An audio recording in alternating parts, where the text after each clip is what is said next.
Hello everyone, welcome back to another episode of SNEED-CAST. Today we're going to be talking about teachable moments from Anheuser-Busch InBev's Bud Light packaging fail. I'm your host Alexa. Today we're here with Ken, our VP of Marketing and Sales, and we also have Tom Newmaster, who is a partner and relationship builder over at FORCEpkg. So hello everyone, welcome. Thank you for being here. Hello. Okay, so if I could give some general background information about the incident, and then we can get into our discussion.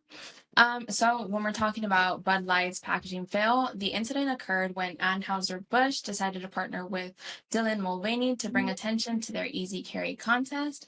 Dylan Mulvaney is a trans activist. So the contest consisted initially of consumers recording a short video of them carrying as many cans of beer. There was the possibility of winning up to $15,000. After the contest, shortly after, Anheuser-Busch also released a special line of Pride-themed cans that contained various pronouns. The beer giant also sent Mulvaney a special can of Bud Light that featured her face to show a short congratulatory cheers to 365 days of being a woman, which was in reference to Mulvaney's one-year anniversary transitioning genders. So as a result of the partnership, conservative consumers, celebrities, and commentators started to boycott Bud Light. The boycott then led to reduced sales and a hit to market capitalization. And last year, for instance, the company reported an all-time high worldwide revenue of $59.4 billion, but sales in the United States fell by 9.5% thanks to volume decline. And at present time, the company's market cap is at $13 billion, lower than it had been a year ago. All right, thanks Alexa for setting the stage there. And so like Alexa said, we have Tom from FORCEpkg joining us. Tom recently did an interview for Packaging Digest related to the topic here and some of the things that can be learned, or the lessons learned, teachable moments from this incident. FORCEpkg is a design and branding agency, specializes in packaging and brand development. They've worked for brands such as Theraflu, Excedrin, Advil, Flonase, Nicoderm CQ, Nicorette, and many others. Tom himself is honored with over 45 design awards, among many other awards. I could go on and on. I have a long list here. So many accolades to Tom, and thank you for joining us, Tom. And kind of let you kind of make an opening statement, or kind of some of your opening thoughts on the situation. I'm actually glad you cut that intro short, because it's kind of hard to hear some of that stuff. But thank you, and thanks for inviting me to talk about this somewhat controversial topic. One of the other things I should probably mention too is I do teach packaging design at Pennsylvania College of Art and Design, or PCAD. Been doing that for over 12 years, and we do, over the last 5 years, we've been doing a research-based project as the first project in our package design class. We partnered with Designalytics. I don't know if you're familiar with them, but some of the things I talked about in that interview relate almost directly to that, and using packaging research or consumer research to actually find out what your consumers think. And it just, this whole Bud Light thing feels like a failure of, not reaching out to those target consumers. No, absolutely. I think you kind of hit the nail on the head. This is definitely a topic, myself, Alexa, and Quentin behind the camera here, we're self-professed both packaging and kind of marketing nerds. So this kind of hits on both topics. One thing from your article and from your interview, I know you mentioned in there regarding research and also kind of some of the flaws behind focus groups. I think most of the things I know myself when I think initially of doing research is kind of focus groups kind of come to mind, but there are certainly some flaws within that. So in terms of research and structuring proper research, what kind of, can you describe a little bit on kind of what your approach to research, or in this instance, if you had been approached with this particular project, how you would have done the research to try to determine whether it was going to, potentially be a fiasco or have some upside? Well, I think there's really, just to back up a little bit, it's not that focus groups are bad. Like, focus groups should be used for the right thing. And I think testing packaging, visuals or graphics or messaging in a focus group is flawed somewhat. If you're testing a product or packaging functionality, focus groups make a lot of sense. But I think it's better to try and find a research tool that gathers consumers' first impressions looking at a package, because no one shops in a focus group. Like no one shops in a group of 12 people and y'all stand around and go, which one should I buy? Right. You have that conversation and value can be gained from that. But does that give you valuable information about that packaging's impact on that consumer and will they purchase? I think the best way to test packaging is somewhat monadically. And in a previous life, we came up with some research tools that basically tested, one package with a consumer set, and then tested, other packages with people in that same consumer set. They weren't comparing different designs. They were just commenting on those specific designs or reacting to them, which is basically what you do at retail. You don't go and buy, I don't know, Coca-Cola and pick between 6 different Coke designs, right? Coke is either there and it either resonates with you and tells you what you need to know, or it doesn't. So getting those consumers' first impressions is a little bit more valuable. So many times, if the consumer products company has the budget, we'll go out and test, design concepts against current, get some initial feedback on, key communication points. Do you have brand assets that resonate, and then manipulate those brand assets moving forward? But it all goes back to, talking to those consumers and talking to that consumer target. And I think, again, whether Dylan should be a spokesperson for a beer company or not, that really isn't the conversation. Was Dylan the right spokesperson for Bud Light? And I think it feels like it wasn't. So was it intentional to create controversy? Because as we discussed briefly off camera before this, were people even talking about Bud Light before that even happened, right? So intentional or not, I don't know. But you can't say they talked to their consumer target and got a positive response and then launched this. So is it a failure of research or talking to consumers? I mean, whether they got research or not, it's definitely a failure that way. So I just think it goes back to knowing your target market, right? Absolutely. I think you bring up an interesting point there in terms of, right, about understanding your target audience with Bud Light. And now it just came back to me. I recall when it first broke, it was last fall now, the dust has settled a little bit, controversy has settled. People have moved on to the next thing in the news cycle. Maybe that's why it's safe for us to talk about it now. But with that, again, and in reading about it when it first broke, I remember seeing some comments, and I can't remember specifically if it was from within ABInBev but there was that thought process that they were trying to rejuvenate the brand and trying to bring in, a kind of a stale brand. And there was a thought process that the brand was stale and they needed to come up with some new creative, try to reach out to new audiences. And that may have been kind of the overarching intent behind it. But obviously, like you said, kind of maybe misunderstanding what your core audience is when doing that, and potentially didn't think about the ramifications of how it would affect your core audience.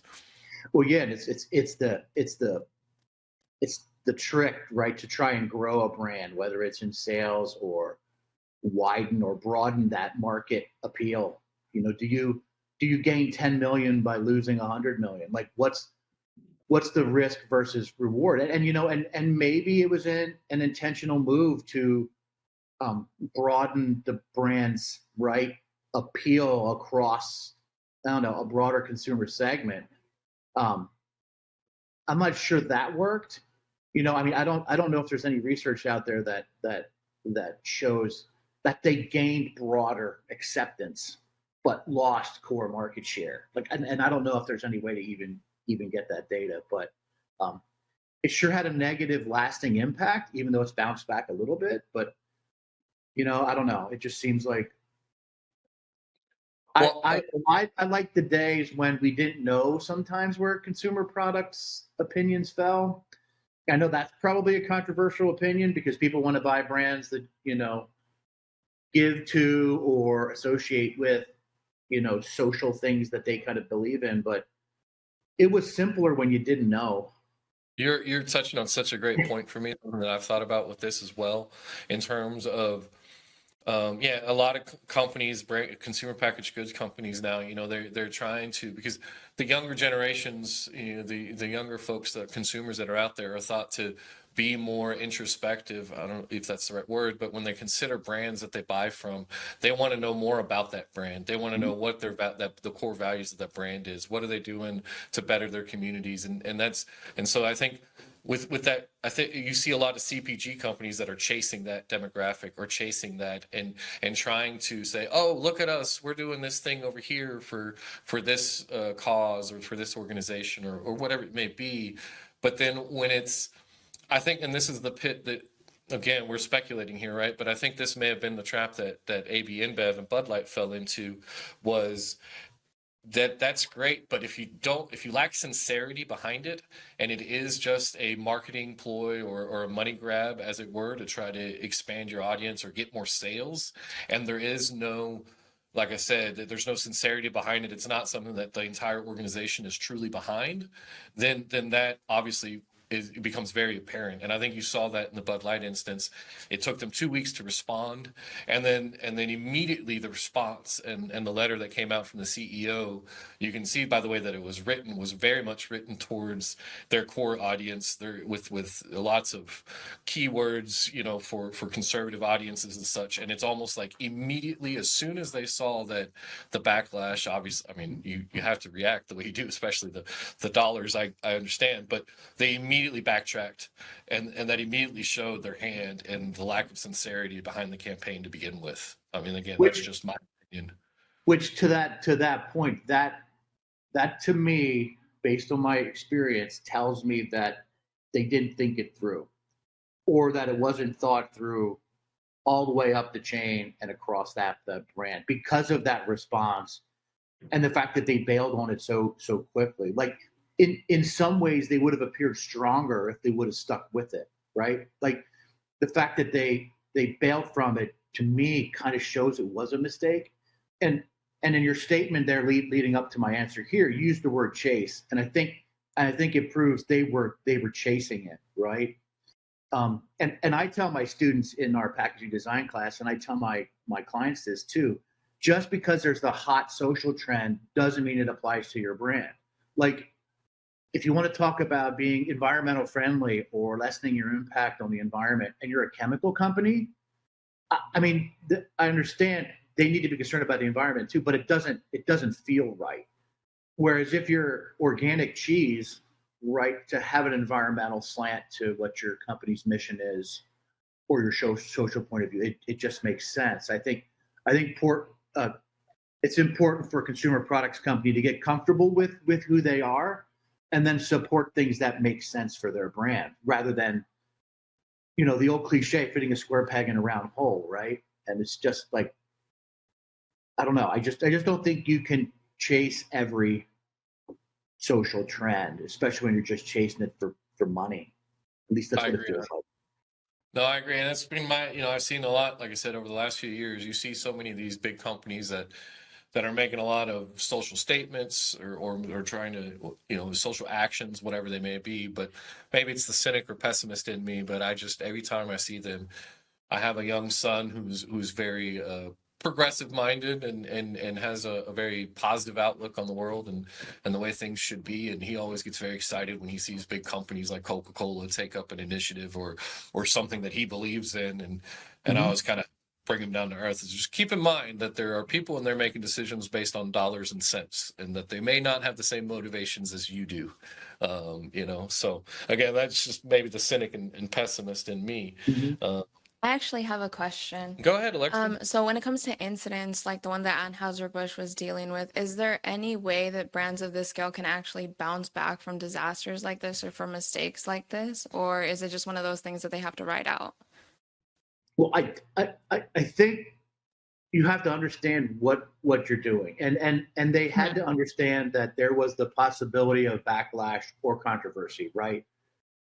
Nothing against Dylan, right? It's just the fact of, hey, we're going to do something that's out of the ordinary, so we should plan for if there's pushback on this side or that side, and we should be ready to defend our position, right? or, explain why we did it and how we did it. Doesn't appear that that was done. So I think the best thing to do is just prepare for it. I mean, and to really understand what you're doing. I think sometimes companies, it happens in politics all the time. They get in their own bubble, right? Their own private bubble. So you only put people in your bubble that agree with you. So when you come up with an idea, everyone in your bubble agrees, but no one thinks outside of that. And I think it's important to, stop, take a deep breath and go, okay, is this the right thing? And maybe it is long term. Maybe that's the direction the company wants to go, and that's fine too. But you have to understand, on controversial topics, whether it should be controversial or not, we can debate for days, right? But it's like a 50-50 split, It's just people think that their social media feed is what everyone else sees, and it's really just the algorithm giving you more of what you want. So social media makes individual bubbles, right? And you just assume everyone agrees with you. And well, Bud Light found out, a lot of people did not agree. Yep, yep. So you kind of on that, topic of whether or not companies should do something, edgy or controversial. You had a great quote from the article. When you do something that's not vanilla, it's going to go either far left or far right, which is typically considered the vocal minority, and ultimately kind of led to me having that question.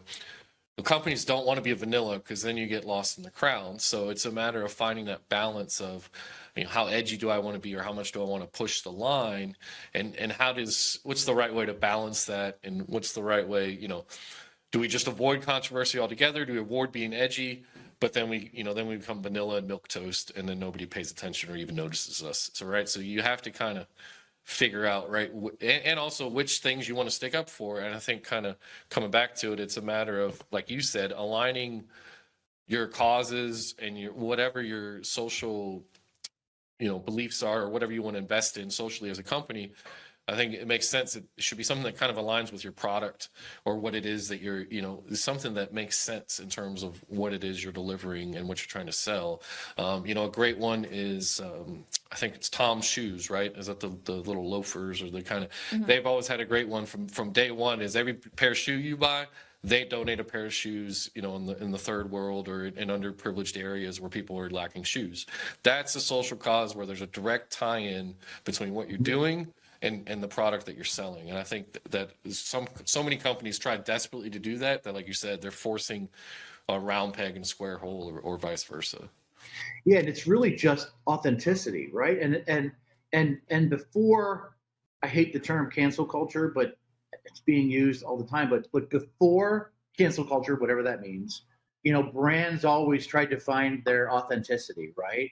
But it was just trying to find out who they were, like who their heart and soul was, and then present themselves in a way that was believable to consumers, that hopefully leads towards more consumer purchase, that type of thing. I think it feels like to me that, like, a lot of brands just have a severe identity crisis, and the fear of being canceled, so to speak, and then everyone's just scrambling to try and, I don't know, appease vocal groups, whether they're left or right.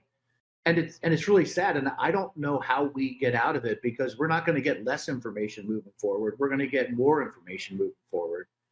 And what happens when people, unleash AI in a way on either side, right? Like, I honestly don't know how it gets better. Like, it's sad, because as a package designer or brand development guy, like, sometimes you got to watch what you say or how you say it.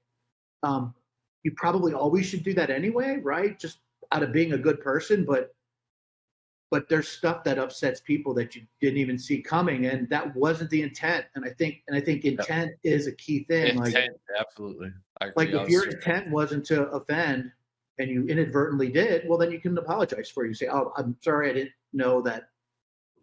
But you can tell when someone's intentions are to hurt someone, right?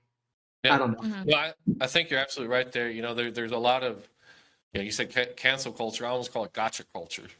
There's just with the advent, the explosion of the internet and the data and the news and the information that we're all exposed to. There's so many people out there, quote unquote trolls, if you want to call them, that are just looking for any little mistake, any little crack.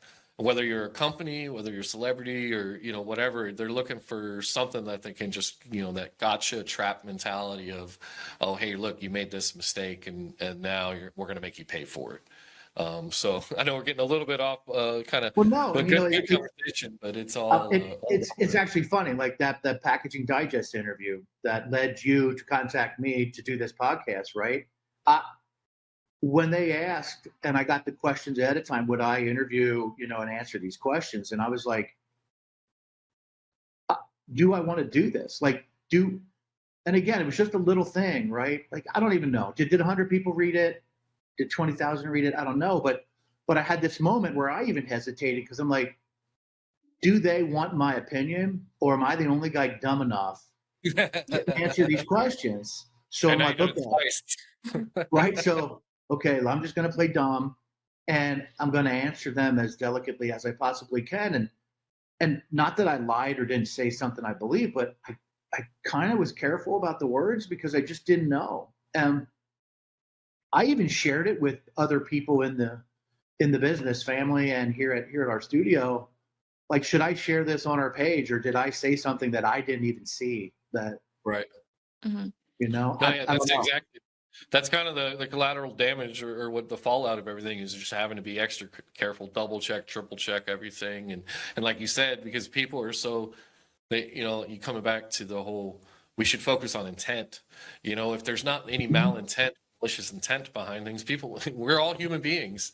Corporations are filled with human beings, from the marketing floor to the executive floor, and human beings are known to make mistakes. That's what we do.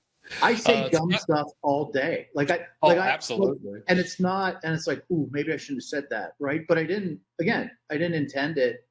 Should I get better at it? Sure, I guess I'm getting better at it. And that's kind of why when you reached out to me to talk about it, I'm like, okay, maybe we can talk about this and expand upon those carefully chosen words a little bit, and then try and avoid controversy, but maybe a little bit of controversy would be good for all of us, right? If it brings attention to research and stuff. I don't know. I mean, that's the other thing you talked about. I don't know how we ever come back from this, but part of it too is that it's led to a lot of shouting. People are talking at each other. Mm-hmm. They're shouting at each other. Nobody's doing any listening anymore, as opposed to saying, I hate your viewpoint. I hate your perspective. Why don't you try to learn where somebody is coming from with that perspective, why they feel that way, why they think that way, and have a more, and people are scared of these topics, whether they're controversial or not, or whether so many things become politicized that shouldn't even be political one way or the other. And then it just, people get scared to even talk about it. So it's good to have these open-ended conversations, where people are just being honest and respectful. There's not, you don't even see it, you can't even see it in debate formats on television anymore. But I'm getting off on a soapbox now. So no, but it's true. And this is probably a really good example and a really bad example, all rolled into one, right? This whole Bud Light thing. Like, were we talking about Bud Light before this? Probably not, right? So it goes back to that. So, if it brings attention to it and we can talk about it, right? An open conversation about it is probably the best thing, right? Feels like it to me. Well, absolutely. I enjoy these types of conversations. To kind of just put a bow on it, I guess, in terms of like for our audience out there listening, if they're looking at, we have a lot of customers, a corporate part of our business, or startup CPGs, entrepreneurs, a lot of people that are kind of making grandma's salsa recipes, so to speak, at farmers markets, and then they get opportunities to go into retail. So what are kind of maybe just some pieces of advice or kind of whatever, guidance you would offer to somebody that's starting to get into, maybe they're starting to consider creating or designing their first kind of retail design package for getting into distributions? Are there any kind of pitfalls they should avoid, or in terms of looking for a partner or an agency like yours? What are things they should consider when interviewing or looking at different agencies, in terms of picking the right one to partner with? I think it's important to just pick a design firm or a partner to work with that understands what your brand does and isn't just going to show you what the latest hottest trend is on your package, right? Like understand who your target consumer is. And I tell some of my larger clients this, like we'll show them some kind of a design, whether it's for a point of purchase display or a package for a particular product. And they'll say, well, I don't really like this. I'm not a big fan of this color. I'm like, but you're not the target market. Like you can't apply your personal taste to it, because if you're, I don't know, a 55-year-old male living in, I don't know, Central PA, because that's where I'm at now. But your target market is young 20-year-old married women with one child, like whatever that is, like you need to ask them. You need to understand who your target market is and who's buying your product, and find out what they like, and then be comfortable and confident in your position to be like, I can do things that I don't necessarily like, but I know it's the best to move this brand forward. And again, just understanding that target consumer and being comfortable to do that thing that you may not like. Good piece of advice, right? Under kind of going back to the overall conversation we've had, really is know who your target audience is, know who your consumer is, know what moves them. And of course, a lot of times you're guessing, but that's part of that. Sometimes you got to do a trial and error and evolve with it. In case anybody out there is maybe interested in having a further conversation with you or with Force, I don't know, do you say FORCEpkg or is it FORCEpkg? I noticed I usually say FORCEpkg. I'd rather just say Force, but it was kind of hard to just get that URL when we started the company. You can find me on LinkedIn. You can find the company on LinkedIn, Facebook, and obviously our website, which, believe it or not, I'm not a big fan of our website, but it's easy to do things for other people. It's harder to do them for yourself, but you can reach out through the website or message me, whether it be through Facebook or Messenger. And we really work with, single product brands, startups, all the way to, Fortune 100 brands. So we're not picky. And I think what we bring to the table can help anyone that's trying to reach more, consumers, at least at a packaging level. So yeah. No, good. I'm glad you brought. I was going to be a follow-up question, because I could see how some of our customers might be intimidated by some of your previous clients like Advil and Flonase, but good to know that you also work with smaller companies and whatnot. Alexa, did you have any last thoughts or comments or anything? Not at the moment. I just definitely want to thank Tom for all of the great insights and pieces of advice that he shared with us today. Yeah, and one thing, Tom, I did notice when I was combing your website to do a little bio on you, I saw also that you've done multiple articles with Packaging Digest, and one from last year about AI and what the advent of AI means for packaging. So I could potentially see another episode in the near future to maybe delve into that topic too, because that's a fun one. I mean, I'm welcome to talk about this stuff anytime, and having a good conversation is always best, right? And thanks for reading the article, and then thanks for reaching out. This was great. And like you just mentioned, if you ever want to talk about anything else, reach out. Awesome. Well, we appreciate it, Tom, and we know you're busy. I see you're in the studio there with all your Star Wars posters in the back. Didn't have time to dive into that, but maybe we can do a Star Wars episode one day too. That's a whole separate thing. Good stuff, Tom. Well, have a great week, and maybe we'll see you on another podcast in the future. All right. Thank you. Bye-bye.